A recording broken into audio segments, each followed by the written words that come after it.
राम राम राम राम राम राम राम राम राम राम राम राम। एक अनीह अरूप अनामा, परमात्मा एक है और उनके भीतर किसी प्रकार की कोई इच्छा नहीं है। अनीह है, इह मतलब इच्छा, और जो इच्छा रहित है वह अनीह है, परमात्मा है। उनका कोई रूप नहीं है, उनका कोई नाम नहीं है, वो अज हैं। जिनका जन्म नहीं होता उसको अज कहा जाता है, अजन्मा। वो सच्चिदानंद स्वरूप है, सच्चिद आनंद स्वरूप। जो सत्य है वही चिद है, वही आनंद है। ये तीनों अलग अलग नहीं है। सत्य का मतलब जो तीनों कालों में हमेशा एक रस बना रहे, वो सत्य तत्व है। चिद जो ज्ञान स्वरूप है, जो किसी वस्तु, किसी संसाधन, किसी माध्यम से नहीं बल्कि स्वयं प्रकाश स्वरूप है, वो तत्व है परमात्मा, चिद रूप। और जो सत्य है, जो चिद है, वही परमात्मा परब्रह्म आनंद रूप है, आनंदमय है। उनके भीतर आनंद ठसाठस भरा हुआ है। जहां देखो वहां जैसे चीनी के सीरे में आपको चीनी ही चीनी का रस मिलेगा, कुछ और नहीं मिलेगा। उसमें करेला, जामुन, इमली का रस नहीं, सिर्फ चीनी का रस मिलेगा। तो ऐसे ही परमात्मा आनंदमय है।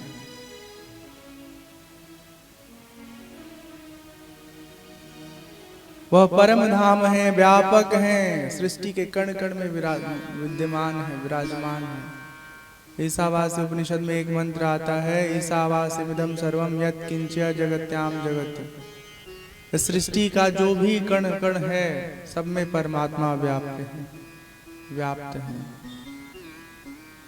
व्यापक विश्वरूप भगवाना, परमात्मा विश्वरूप है। ये पूरा संसार जो दिख रहा है ना, पेड़ पौधा लता पशु पक्षी जीव जंतु मनुष्य, जितनी भी प्रकार की योनियां हैं, सब योनियों में वही परमात्मा अभिव्यक्त हुए हैं।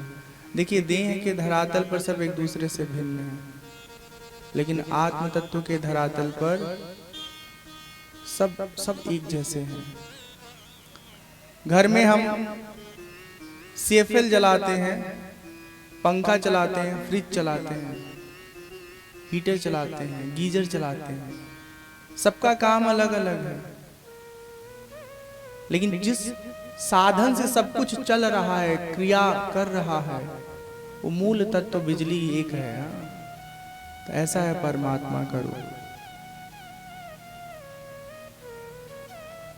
व्यापक विश्वरूप भगवाना, तिहि धरि देह चरित कृत नाना। जो परमात्मा सर्वशक्तिमान है, सर्वाधार है, कण कण में विराजमान है, वही शरीर धारण करके नाना प्रकार के चरित्र करते हैं। क्यों ऐसा करते हैं? सो केवल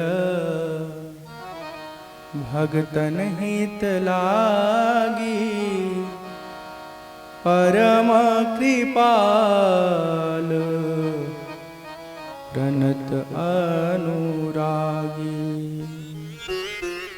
अपने भक्तों के हित के लिए परब्रह्म परमात्मा इस धराधाम पर अवतरित होते हैं और अपनी ईश्वरत्व को छुपा करके साधारण रूप में लीला करते हैं, जीवन जीते हैं। कभी वो अपने भक्तों पर क्रोध नहीं करते। जेहि जन पर ममता अति छोहु, जेहि करुणा करी कीन न कोहु। वो बार बार कृपा तो करते हैं, लेकिन भक्त चाहे कितनी भी गलती करे उस पर कभी क्रोधित नहीं होते हैं।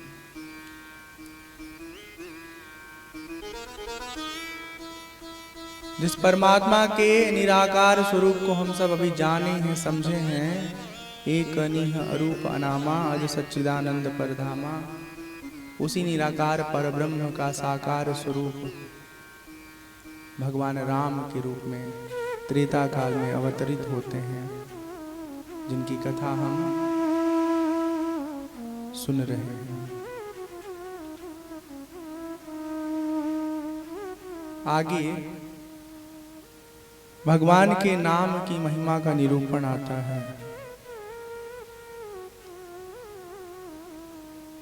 परमात्मा परब्रह्म बड़े हैं कि उनका नाम बड़ा है। गोस्वामी तुलसीदास जी महाराज कहते हैं, देखिए ही रूप नाम आधीना, देखिए ही रूप नाम आधीना, रूप ज्ञान नहीं नाम विहीना।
भगवान के नाम का यहाँ प्रभाव बताया गया है।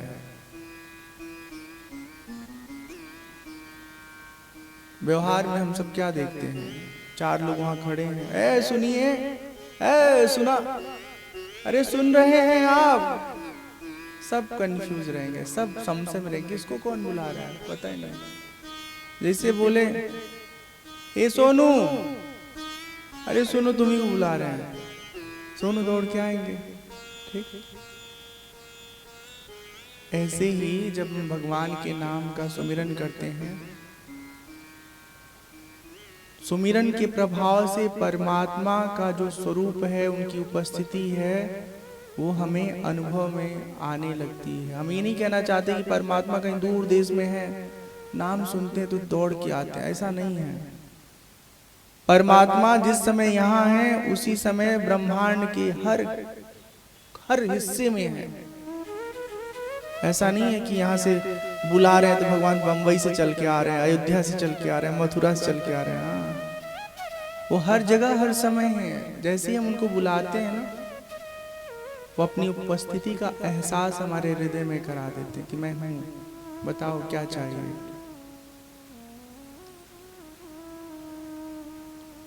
अच्छा, एक और बात है, रूप विशेष नाम बिनु जाने, करतल गतन पर ही पहचाने। हथेली पर कोई सामान रखा है, अगर उसका नाम नहीं मालूम है तो कैसे आप उसको एक दूसरे से अलग करेंगे।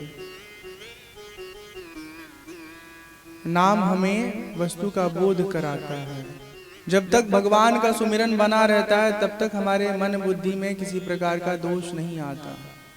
जैसे भगवान का विस्मरण होता है और हम संसार के प्रपंच में फंसते हैं, वैसे ही हमारा व्यवहार निकृष्ट होने लगता है।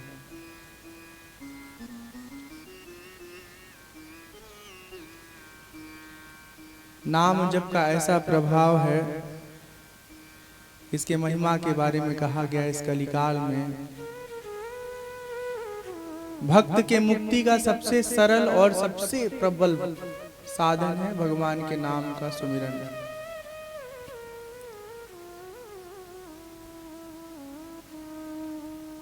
नहीं कलि करमना भगति विवेकु,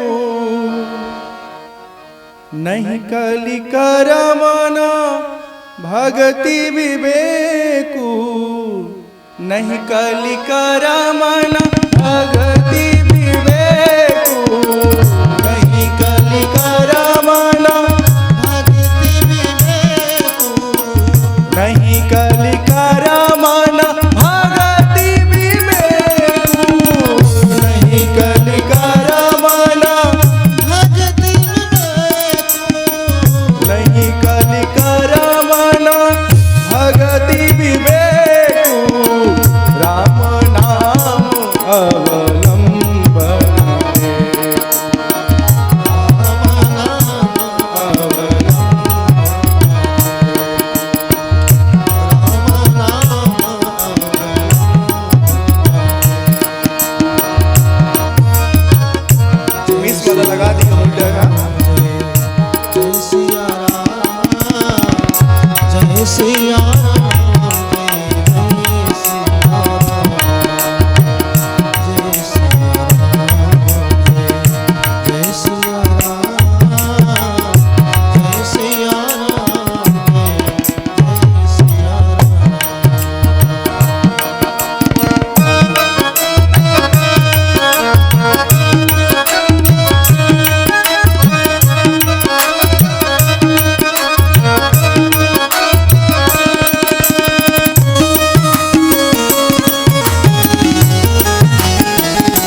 कलि कर्मन भगति विवेको, राम नाम अवलंबन एको। कलिकाल में चाहे कितना भी अच्छा कर्म कर ले हम,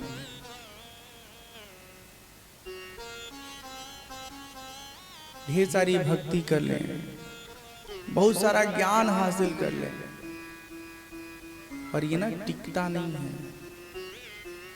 आप कहेंगे इसका उदाहरण दीजिए। उदाहरण देना क्या है, अपना अपना देखिए, सबका सबको मालूम है। 24 घंटा में कितना घंटा आदमी भक्ति करता है। ज्ञान तो सबको है, गलत रास्ते पर नहीं चलना चाहिए, संसार में नहीं जाना चाहिए। संसार का उपयोग सिर्फ इतना करो जितना कि दाल में नमक। लेकिन हम लोग कैसे खाते हैं? रसगुल्ले की तरह, रसमलाई के लिए पेट भर भर के खाते हैं और खाते हैं और खाते हैं, पेट खराब कर लेते हैं। डॉक्टर के पास जाते हैं कि डॉक्टर साहब पेट खराब हो गया है, बहुत परेशान है। कहते ठीक है दवाई लो। डॉक्टर साहब से मिलते समय जब उनसे मिल के वापस आते तो पूछते हैं डॉक्टर साहब क्या क्या खा सकते हैं और बता दीजिए। डॉक्टर कहते खा खा के तो हालत खराब की हो अपनी, आप कुछ मत खाओ, खाली पानी पियो, हवा पियो और 9 दिन का उपवास रखो। अरे डॉक्टर मर जाएंगे। कुछ तो खाने के लिए बता दीजिए। डॉक्टर कहते खिचड़ी खाओ। अरे मन उब जाएगा। खिचड़ी कोई खाना है? कोई भोजन है? एक बात अच्छे से समझ लीजिए, जितना ज्यादा स्वाद के पीछे भागेंगे उतना ही इंद्रियों के जंजाल में हम फंसते जाएंगे। जो आदमी अपने जीवा पर नियंत्रण नहीं कर पाया है, रसनेंद्रिय पर नियंत्रण नहीं कर पाया है, वो अपने किसी भी इंद्रिय को वश में नहीं कर पाएगा। अब आप लोगों को लग रहा होगा ये सब किस काम का है, बूढ़ पुरनिया वाली बात हमें कहाँ बता रहे हैं। देखा, बूढ़ पुरनिया सबको होना है, जवानी बहुत देर तक टिकी नहीं रहेगी। और जो भी 10 साल 20 साल 25 साल 30 साल अपने होश वाला जीवन जी लिया है, उन सबको ये बात पता चल गया है कि संसार में अगर विषय वस्तुओं के माध्यम से हम चाह रहे हैं सुखी होना तो संभव नहीं है। 2-4 रसगुल्ला आपको अच्छा लगेगा, लेकिन कोई आपका दोस्त ठूस ठूस के मुंह में खिलाने लगे 15 20 50 100 ठो, तो आप सब भक्कर से उलट दोगे बाहर। एक महात्मा जी थे, उनको जलेबी बहुत पसंद थी। जैसे जलेबी देखते थे वैसे उनको मजा आता था, अरे जलेबी खाना जलेबी खाना। किसी को कुछ भी पसंद हो सकता है, किसी को रसमलाई, किसी को नमकीन, किसी को पूरी सब्जी। तो महात्मा जी खूब ढेर सारा जलेबी खरीद लिए। ऐसे मान लो 4-5 किलो जलेबी खरीद लिए, ठीक है, और बैठ के खाने लगे। थोड़े समय मजा आया, सुख मिला। किसको? मन को, महात्मा जी को नहीं। ये सारा सुख जो है ना, इसका भोग मन करता है। आत्मा ये सबसे परे है। तो 1 किलो खा गए, 2 किलो खा गए, 2.5 किलो खत्म हुआ, उसके बाद मन ही नहीं कर रहा था खाने के लिए। महात्मा जी बड़े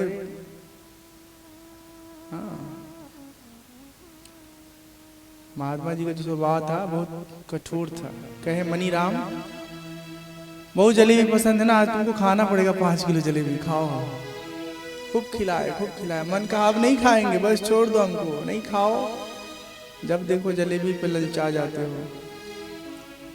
जितना खा सकते थे मन को खिलाया और बाद में सब उल्टी कर दिया तुरंते। जलेबी खाते से कितना मजा आया था, और जब उल्टी हो जाए तो कितना मजा आता है। नाक वाक सब झरझराने लगता है, बभाने लगता है। भोजन करते करते अचानक अगर कुछ हो जाए तो सारा स्वाद चौपट हो जाता है। देखिए ऐसा है, राम कथा हम सबको मालूम है, कोई हम नया आके बताने वाले कुछ नहीं है। राम कथा के बहाने हमको अपनी कथा समझनी है, अपने जीवन की यात्रा समझनी है, ताकि जीवन का उद्धार हो जाए। कि जान लीजिए जिस भी उम्र में जो कोई भी है, जिसको भी समझदारी आ गई है वही बात समझ ले। बच्चा लोग, बड़ा लोग, बुजुर्ग लोग तो समझते ही हैं कि इस जीवन का प्रयोजन ये नहीं है कि जन्म लिए, बड़े हो गए, शादी हो गई, बच्चे हो गए, घर हो गया, 2 घर हो गया, 4 गाड़ी हो गई, 4-5 बच्चे हो गए, उनकी शादी हुई, उनके बच्चे हो गए, अब बुढ़ापा में करें हे बाबू, हे बाबू, अले हमको ले चलो। हाँ, यही करते करते सीताराम। तो ये जीवन का प्रयोजन नहीं है। नहीं कलि कर्मन भगति विवेकु, राम नाम अवलंबनेकु। इस कलिकाल में राम नाम का सुमिरन, कृष्ण नाम का सुमिरन, शिव नाम का सुमिरन सबसे बड़ा साधक का बल है। भाय कुभाय अनख आलसहूं, नाम जपत मंगल दिसि दसहूं। मन से बेमन से जिस प्रकार से भगवान का सुमिरन करेंगे उसका फल आपको मिलेगा।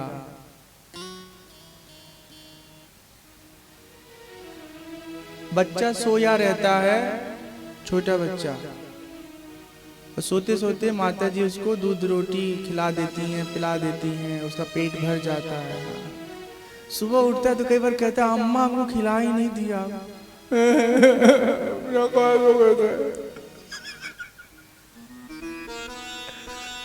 अम्मा कहती बाबू तुम सोए थे। पहले के जमाने में तो फोन था नहीं कि खिलाते समय वीडियो बना लो, फोटो बना लो, वो पूछेगा दिखा देंगे इसको। जैसे सोते समय बच्चे को भोजन करा देते हैं और बच्चा का पेट भर जाता है, उसी प्रकार से मन है या बेमन से भगवान का जब सुमिरन करते हैं तो हमारा जो आत्मा है ना वो पुष्ट होता है, हमारे भीतर का जो विकार है वो क्षय होता है। और सबसे अच्छी बात यह है कि हमारे मन की जो प्रवृत्ति है ना, बार बार संसार में भागना, विषय वस्तुओं में भागना, इधर उधर की बगैती में फंसे रहना, जब मन में राम नाम सुमिरन करेंगे तो वो मन भगवान के सुमिरन में लगा रहेगा, इधर उधर के अनावश्यक विषयों में, बातों में नहीं जाएगा। भगवान की पावन कथा सुंदर विवेक प्रदान करती है, जीवन जीने की समझ देती है। रचि महेश निज मानस राखा, पाई सुसमो शिवासन भाखा। व्यवहार में ऐसा जाना जाता है कि गोस्वामी तुलसीदास जी ने इसका लेखन किया, लेकिन तुलसीदास बाबा कहते हैं हमने नहीं लिखा, ये शिव जी की रचना है, हमने केवल लिपिबद्ध किया है। आप ध्यान रखिए, इस पूरे भारतवर्ष में श्री रामचरितमानस एक ऐसा सुंदर ग्रंथ है, भगवान की पावन कथा है कि 24 घंटे में सब पढ़ लेते हैं, और एक एक लोग अपने जीवन में अनगिनत बार पाठ कर चुके हैं, कभी मन बोर नहीं होता। जितनी बार पढ़ेंगे उतनी बार आपको कुछ नया अनुभव, नया ज्ञान प्राप्त होगा। बस ये है कि वो जैसे जनरेटर चल रहा है, धक धक धक धक धक धक धक धक धक धक धक धक, वैसे पढ़ने से कुछ नहीं होगा। जब पढ़िए तो उसका भाव अपने हृदय में अनुभव करिए। ये जो 24 घंटे का पाठ करने वाले मंडली वाले होते हैं ना, इतने चौपट होते, इतने नालायक होते हैं कि विरह वेदना का दृश्य चल रहा है, राजा दशरथ का मरण है, और कोनो फिल्मी धुन का जो रोमांटिक सॉन्ग है वही पे गा डालेंगे सब नीच लोग। इनको पता नहीं है कि क्या गाना है, किस जगह पर गाना है, क्या भाव रखना है। पढ़ना नहीं है, खाली मशीन की तरह गाना है। ऐसे लोगों को पा जाओ तो उल्टा टांग के 4 घंटा लटकाए रहो। जब पढ़ रहे हो तो समझ के पढ़ो। अब जैसे अंग्रेजी में भाषण देने वाले कुछ बच्चे होते हैं बेचारे, उलट करके दे देते हैं, लेकिन इमोशन उसका उनको मालूम ही नहीं है। तो उसमें वो डूब नहीं पाते हैं। और जब अर्थ भाव होगा ना, अर्थ भाव का बोध होगा, तो आप कभी उससे इतर कुछ कर ही नहीं पाएंगे। त्रेता का काल है और रावण का अत्याचार बहुत फैला हुआ है। उससे पहले की एक घटना है, माघ के महीना में गंगा जी के किनारे ढेर सारे संत महात्मा आकर के वहां पर अपनी धुनी रमाते हैं। खूब तप तपस्या करते हैं। कुछ महीने के बाद सब अपने अपने स्थान को जाते हैं। भरद्वाज जी का आश्रम है प्रयागराज में। उनके आश्रम में एक बहुत बड़े ज्ञानी याज्ञवल्क्य जी हैं, वो वहाँ विराजमान है। जब सब लोग चले जाते हैं तब भरद्वाज जी याज्ञवल्क्य जी से कहते हैं, हे याज्ञवल्क्य जी, हमारे मन में एक अज्ञान है, उसे दूर कर देंगे तो बड़ी कृपा होगी। संत कहीं असि नीति प्रभु, श्रुति पुराण मुनि गाव। संत कहीं असि नीति प्रभु, श्रुति पुराण मुनि गाव। होई न विमल विवेक और, गुरुसन किए दुरा। संत महात्मा कहते हैं, पुराण कहता है, वेद कहता है कि अपने गुरु से अपने मन के हर संशय को जरूर कहिए, ताकि वो उसे दूर करें। दूर करने के लिए आपको उचित ज्ञान दें। जीवन में अनेक प्रकार का ज्ञान है। जैसे हमको हवाई जहाज चलाना नहीं आता, ट्रेन चलाना नहीं आता, और तो स्कूटी चलाना नहीं आता हमको, ठीक है। अब नहीं चलाना आता तो हम मर थोड़े जा रहे हैं, जिंदगी जी रहे हैं। हाँ, कहीं ले जाना होता है तो कोई अपनी स्कूटी लेके आता है, बैठा के लेके चला जाता है। कुछ चीजों का अज्ञान है तो कोई दिक्कत नहीं है, उससे जिंदगी खराब नहीं होगी, लेकिन कुछ चीजों का ज्ञान होना बहुत जरूरी है। जैसे फोन हम रखे हुए हैं, मान लीजिए ये फोन रखे हुए हैं, अब इसका इस्तेमाल करना आता है ना, तो आप कहीं भी फंसेंगे नहीं। यहीं बैठे बैठे झट से टिकट बनाएंगे, हाँ, और कानपुर से दिल्ली पहुंच जाएंगे। नहीं तो आपको इनको फोन करना, उनको फोन करना, वो टिकट बना दो, टिकट बनाने का 50 रुपया अलग से बोलेगा। हाँ, बहुत तरह के फायदे हैं। मतलब कहने का आशय ये है कि जीवन में जो हमारे लिए सबसे अधिक आवश्यक है, भोजन बनाना, छोटी सी एक क्रिया है, लेकिन जिस पुरुष को भोजन बनाने आता है, उसकी पत्नी जब नैहर चले जाए, हाँ, जैसे रामू भैया को अगर भोजन आता बनाना और दुल्हन चली गई नैहर, तो ये बेचारे अपना बना वाला लेंगे। हाँ, 2 दिन रहा, 4 दिन दूरा, कोई टेंशन आए, हम बना खा लेंगे, हाँ, जी लेंगे। हाँ, जिसको नहीं बनाना आता बेचारा रोने लगता, भूख लगी, अच्छा रुकिए हम आ रहे, जल्दी से आ रहे। बेचारी नैहर भी नहीं रह पाती है दुल्हन। कहने का मतलब यह है कि जिन चीजों का जीवन में बहुत आवश्यकता है, उन चीजों का ज्ञान होना बहुत जरूरी है। ठीक ऐसे ही इस जन्म मरण के चक्र से छूटने के लिए अपने आत्मा का ज्ञान होना बहुत आवश्यक है। हम कौन है, हमारा स्वरूप क्या है, संसार का स्वरूप क्या है, परमात्मा कैसे हैं। भरद्वाज जी पूछते हैं, राम कौन है?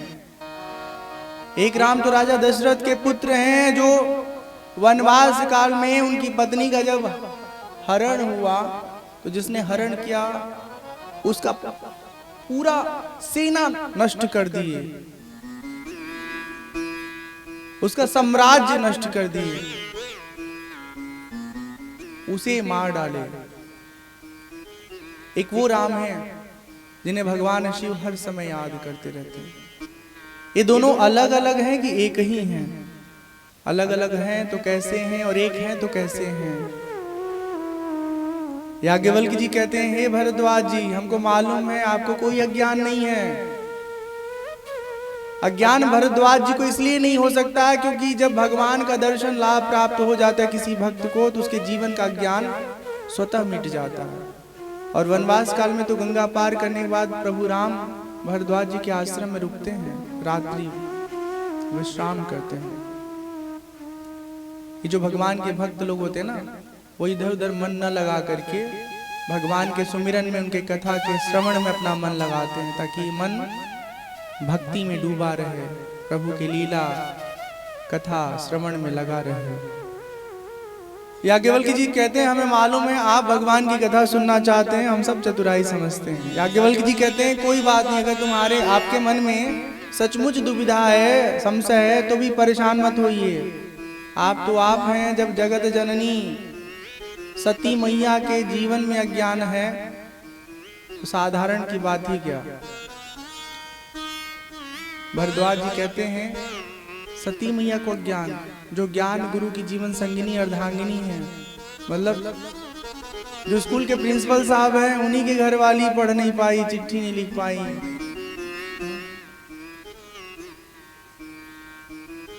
याज्ञवल्क्य जी सारी कथा सुनाते हैं।